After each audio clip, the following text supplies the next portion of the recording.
Hey world, how you doing? Stefan Molyneux from Free Domain Radio.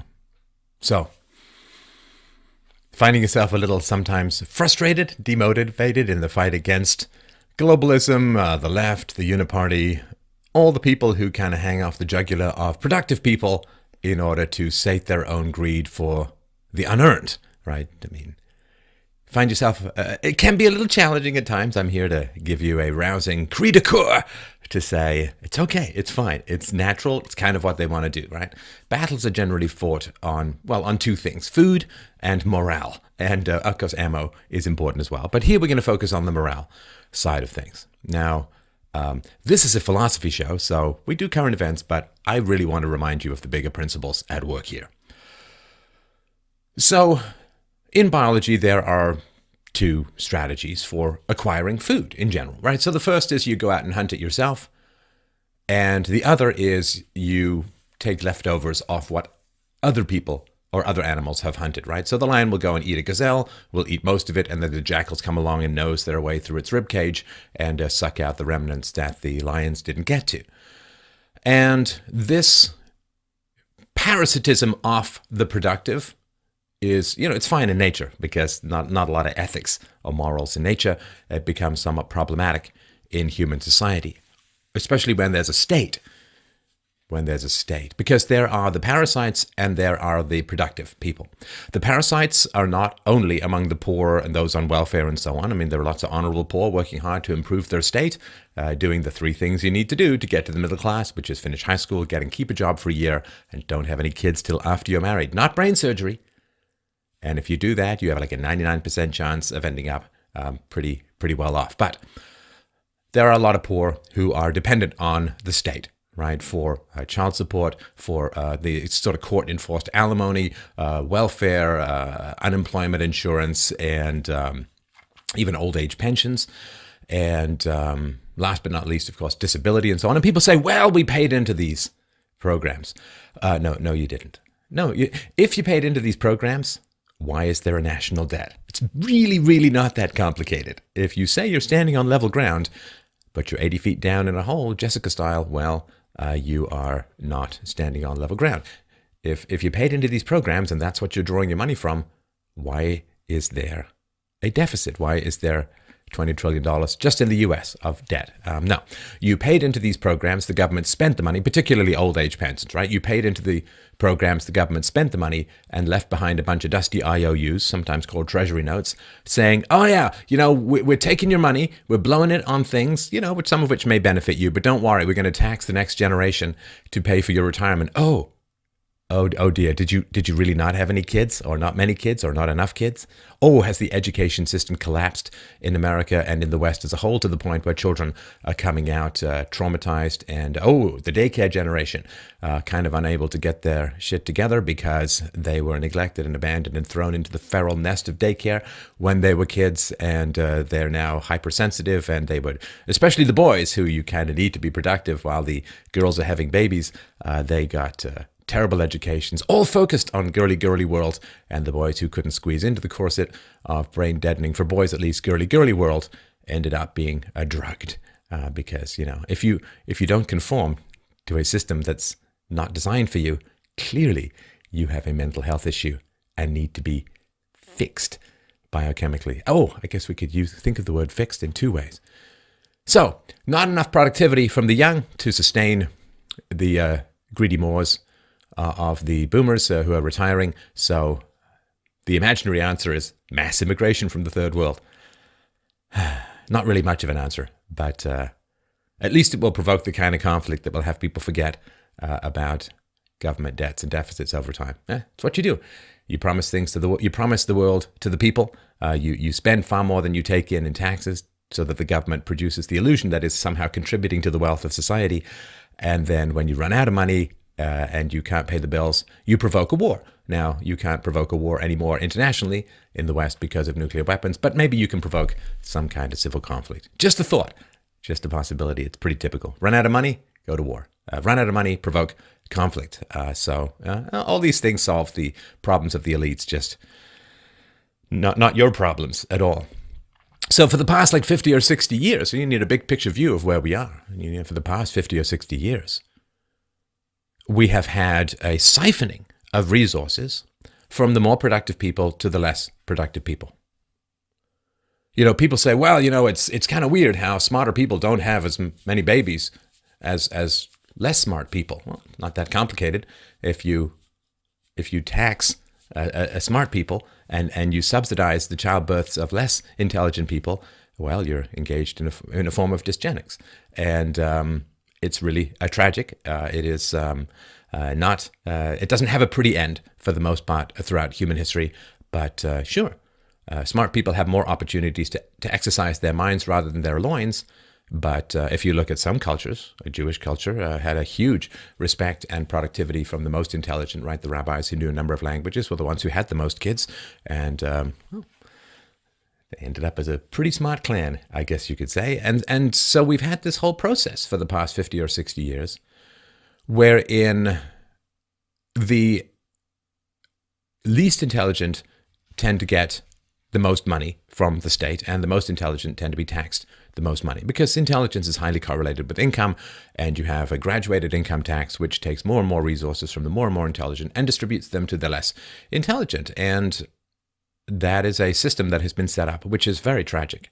Very tragic. I mean, the government shouldn't have any say or interference in any way, shape, or form about who marries who has children, how those children are funded. This should all be the matter of private individuals and churches and charities and so on. The government should have no giant lever by which to fundamentally change the composition of society, particularly in terms of wealth redistribution. It's a completely brutal situation because it sets up this completely unsustainable situation where you have created entire classes, entire tens and tens and tens of millions of people who are dependent upon the state picking the pockets of the productive in order to feed the increasingly growing crowd of the dependent, of the parasitical. And they, of course, wish the system to continue. They've adapted to it, right? This is the great horror of the welfare state. And we'll get to the rich in a moment. Trust me, they're in there, and in some ways even more dangerous. But people adapt, and it doesn't take long for people to adapt psychologically to a particular environment. You've got entire neighborhoods in the West, and particularly in America, but kids, they've not seen anyone have a job for 2 or 3 generations. What has that done? Think of all the human capital of how you get up, how you deal with bosses, how you do job applications, how you deal with conflicts, how you save your money, how you spend your money, how you budget, all that. Whew, gone, baby, gone. And people have adapted to the system, and naturally they will fight to preserve it, just as the system fights to preserve itself. And we can see this with the populist movement or the nationalist movement that is sweeping through the West and has even hit the Netherlands, giving Geert-Wilders an increase, though of course not a plurality. And the system and all those who depend upon the system fights to protect itself, just like any organism would. Now, the wealthy have also adapted to the system, and I have sympathy and condemnation for just about everyone involved, and I'll tell you why that's kind of a useless exercise in a second. But the rich have adapted to this system, and they have, because if they have the easy access, or I guess the financially accessible access to the giant levers of state power, then naturally they use those levers to benefit themselves. And we can say, oh, well, that's really bad, they shouldn't. Okay, well, but if you're the CEO of, say, a tech company, and you have become increasingly dependent on H-1B visas, right, on people who've come in who really can't leave their jobs, who can't negotiate very much. You've basically turned into a giant, substandard, useless typist tech farm of serfdom. Well, if you don't take advantage of this program, then you're at a competitive disadvantage relative to your competitors, right? The other people who are willing to use this. If you're not, then you will be punished. And you will be punished in the stock market. You will be punished by your shareholders and other stakeholders. And you will be replaced.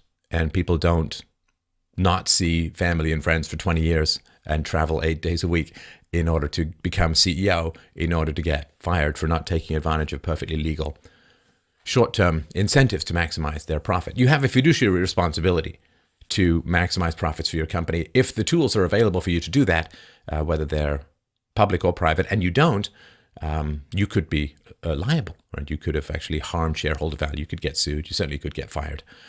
And people, especially if you're vested as well. Like, I mean, if you have a bunch of stocks in your company, or you have a sort of future option to buy those stocks at a particular price, well, you personally could make millions or even tens of millions or more of dollars by taking advantage of particular government programs or political access that you have. You know, the man in Washington, Hank Rearden thing from Atlas Shrugged. And so, are you going to say no to that? Well, you'll get fired, you might get sued, and you'll lose millions of dollars. I mean, come on.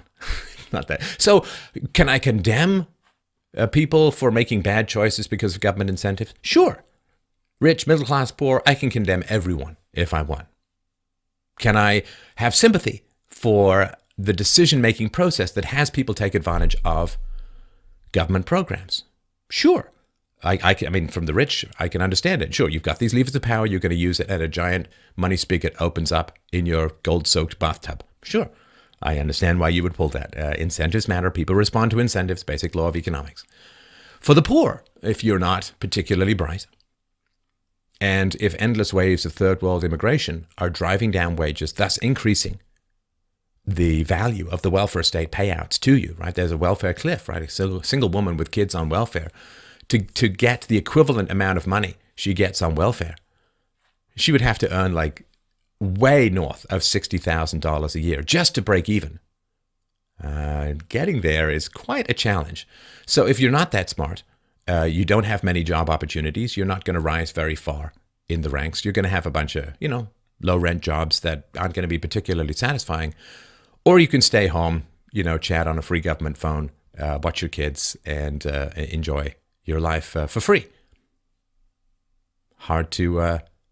It's hard to say, well, that's just bad. I can completely understand the decision-making of everyone who takes advantage of these government programs. It makes perfect sense as to why they would do it. And sure, I can have sympathy, I can condemn, but it's all kind of useless. It's all kind of pointless. We say, oh, well, these companies are forcing their tech employees to dig their own graves, train their replacements, tossing them out, and they don't have to worry about the social consequences because people go on unemployment insurance, which takes them out of the workforce, right? So if you get a bunch of let's say it was a free market, and you get an influx of low-cost workers, well, what happens is you hire them, and then what happens is your employees, because there's no government unemployment insurance, have to go get other jobs relatively quickly, and they're willing to bid lower because there's no floor of of unemployment insurance or welfare that they're willing to go below.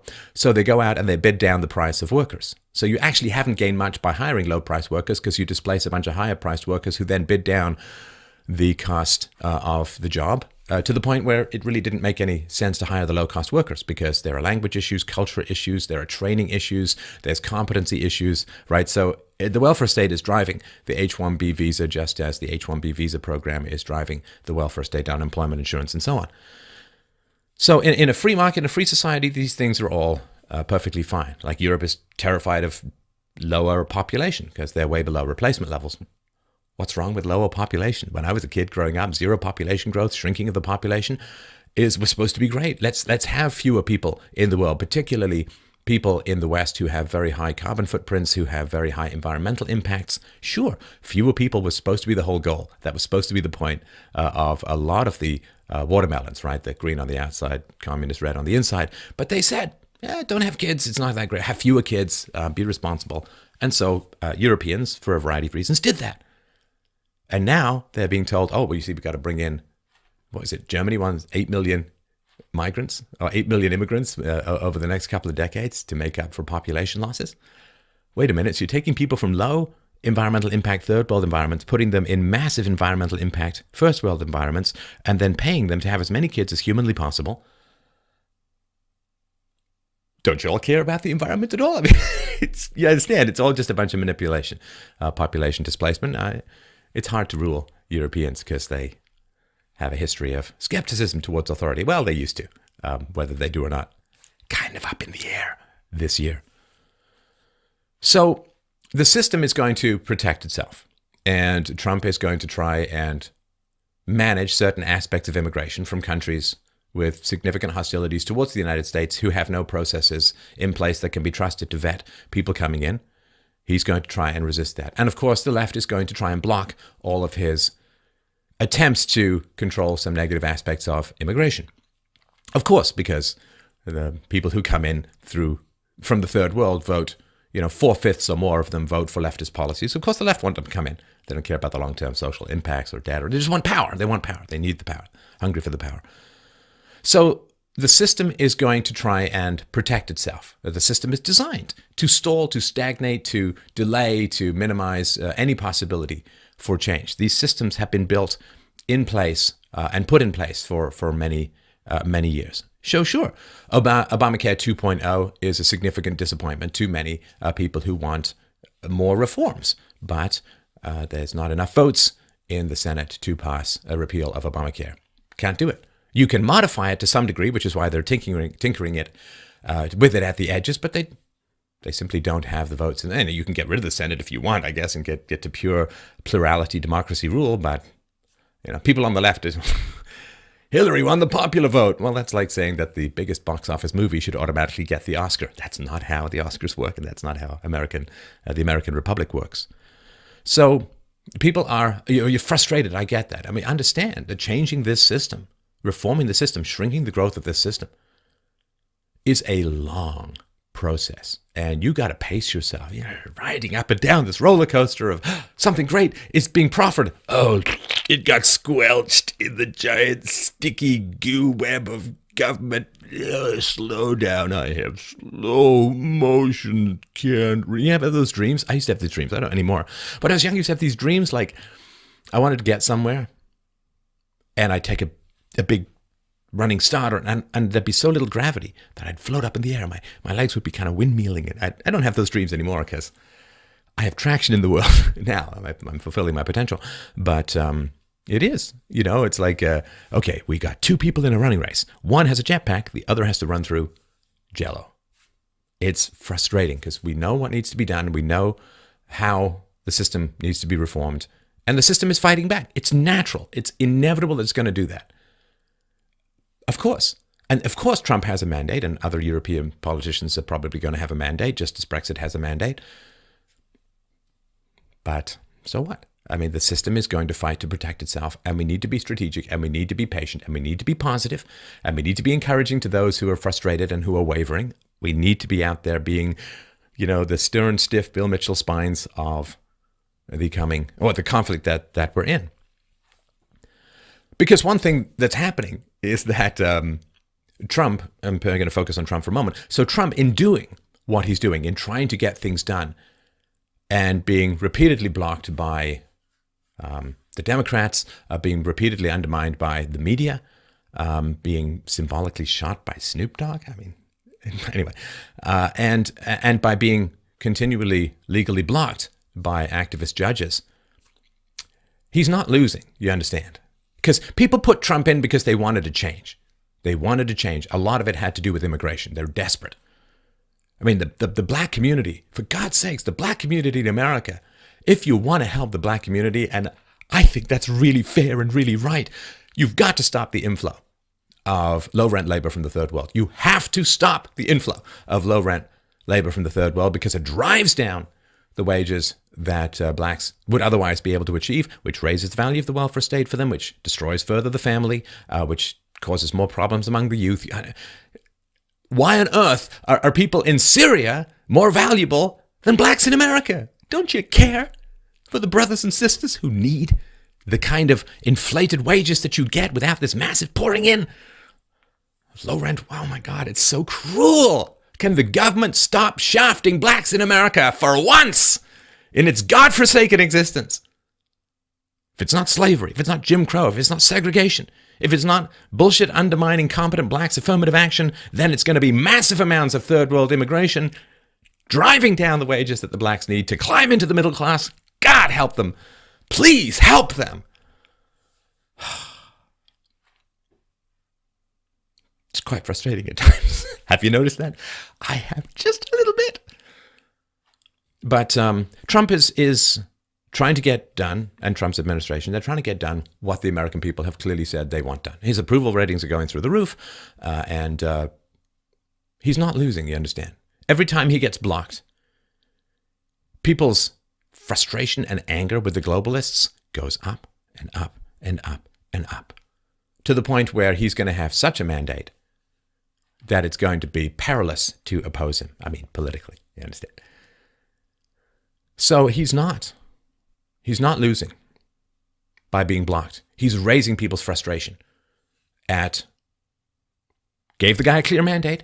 He won a huge electoral college victory.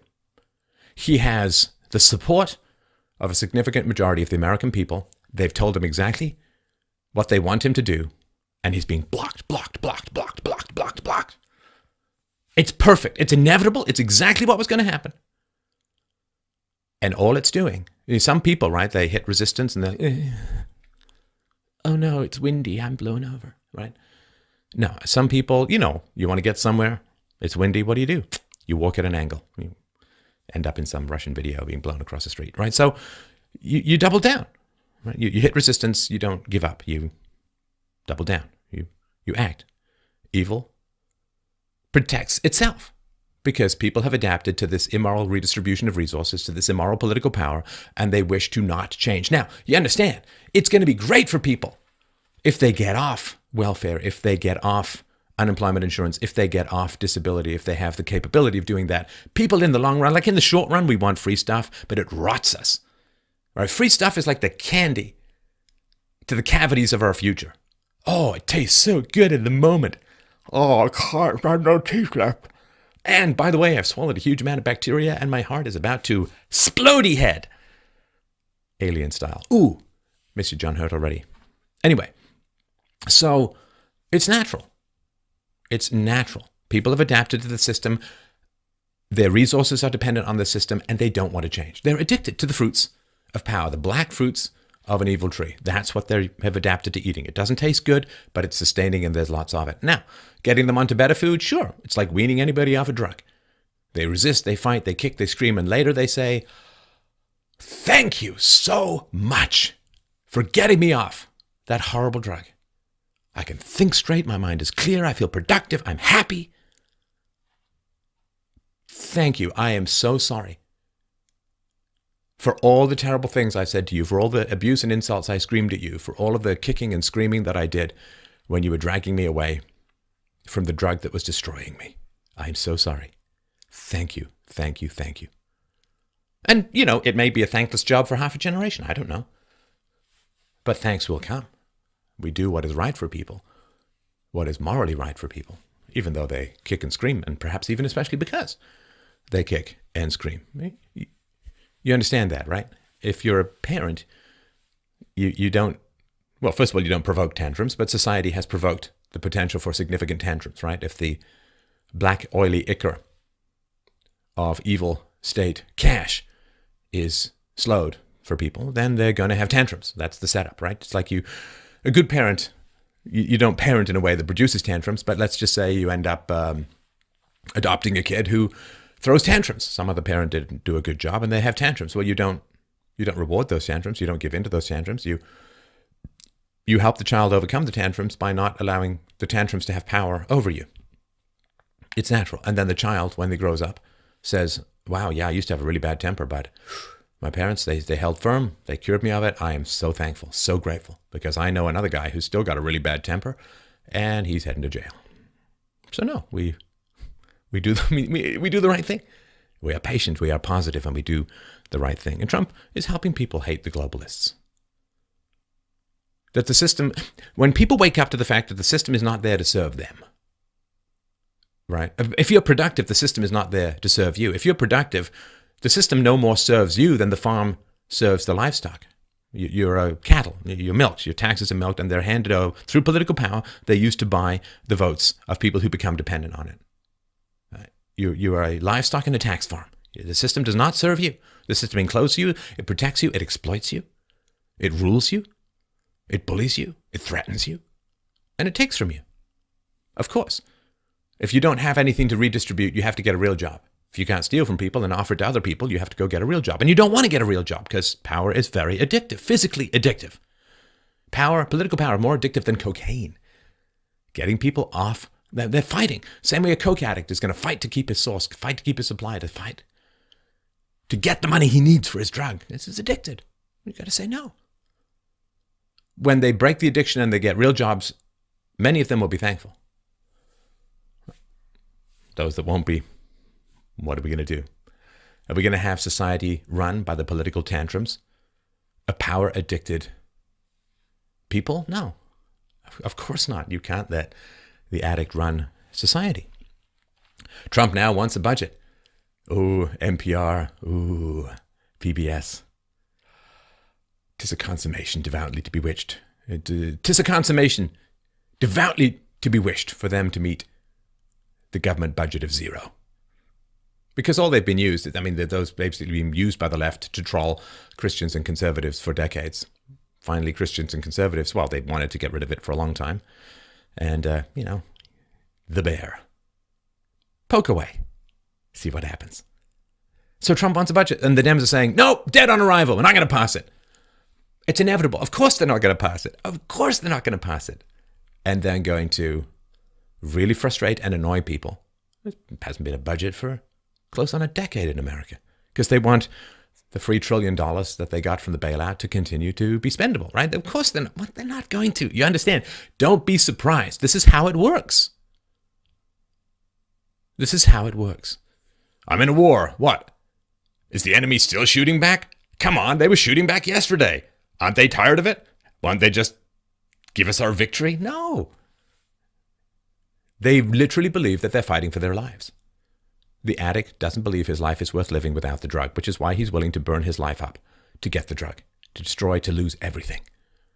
They literally believe they're fighting for their lives. Loretta Lynch, which we talked about, former Attorney General, talked about blood in the streets, people dying. But they literally feel that they're fighting for their lives because addicted to power, addicted to free stuff. And whenever you become dependent on a system or basically other people, the system makes you dependent on other people. Whenever you become dependent upon the productive, you obsess about the productive, you focus on the productive, and you hate the productive, and you need the productive. It's a very complicated, codependent, messed up relationship. I hate you, don't leave me. I hate you, don't leave me. Whitey's bad, pay your taxes. And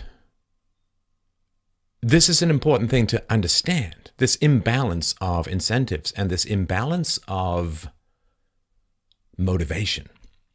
If you're productive, you're getting up in the morning, you're doing, Paul Joseph Watson tweeted, he says, I work every day till I feel ill, physically ill. And, these reporters like one article a week, right? So yeah, I work a lot. If you have the capability and you enjoy the work and you're doing good in the world, it's kind of tough to say no. But you see, if you're out there working, getting up in the morning, going off to work, doing your job, being a parent, being a husband, being a wife, whatever, you're busy. You're busy being productive, you understand? So you don't have the time. You don't have the time to protest, to write science, to obsess, to gather, to Facebook, to group, to chat, to organize. You don't have the time, and you don't have the free money to be able to do all of this stuff. I mean, they have an infinitely greater motivation to hound you, to control you, to manage you, to bully you, because you're like 100% source of their income. But each individual one of them is like 0.0000001% of your taxes. It's like mosquitoes, right? Mosquitoes have a huge incentive to bite you because it's life or death for them, for their babies, right? The female mosquitoes need your blood to feed their babies. But for you, it's a minor annoyance. And this is how the great beast of civilization is threatened. The great, magnificent Adonis of civilization is threatened by its death by mosquitoes, death by 1,000 paper cuts. Because their incentive to focus on you and to control you and to manage you and to obsess about you and to bully you and to threaten you and to verbally abuse you is huge. Life or death for them as they perceive it. But you're busy. You're out there making the wealth that they want from you, that they want to take from you but which they won't take from you physically by force, because that's risky, right? They want the government to do it, which means that you have to feel guilty, which is why pathological altruism is a slow harikari in Western civilization. It is a slow kneel down, kiss the scarf, carve out your innards, spill them on the floor, leave a giant mess for your children to find. That is pathological altruism, where you feel guilt and obligation towards those who feel no guilt or obligation themselves towards you. If benevolence is not reciprocal, it is suicidal. You understand? If kindness is extended to the unkind, then it becomes a giant mechanism by which your interests are shredded and destroyed and your future evaporates. Morality is reciprocal, right? I mean, if you order something from a guy on the internet for $500 and he doesn't ship it, you don't ship the money because he didn't hold up his end of the bargain. That's goodness, that's virtue, that's sympathy, that's empathy. If you're a white male, do you feel empathy towards a lot of other groups? Well, how have they treated you? Have they treated you? Have they taught you how to empathize with them by empathizing with you and being kind and sweet and generous and understanding? No. Basically, it's a massive hornet's nest of verbal abuse so that you can spend time warding off the hornets, the wasps, I dare say, while other people go through your pockets. It's not sustainable. It's not kind. You understand? It's not kind. Not kind to anyone. So, in November 1942, Winston Churchill, in a speech, the Allies had started to turn the tide in the Second World War. They'd won a victory or two. And people were like, oh, the war's going to be over soon. He's like, no. He said, now, this is not the end. It is not even the beginning of the end. But it is perhaps the end of the beginning. Stay stable, my friends. Stay strong. Find joy in combat. And most importantly, they hope to win through exhausting you, through burning out your fight-or-flight mechanism. Most importantly, my friends, pace yourself to victory.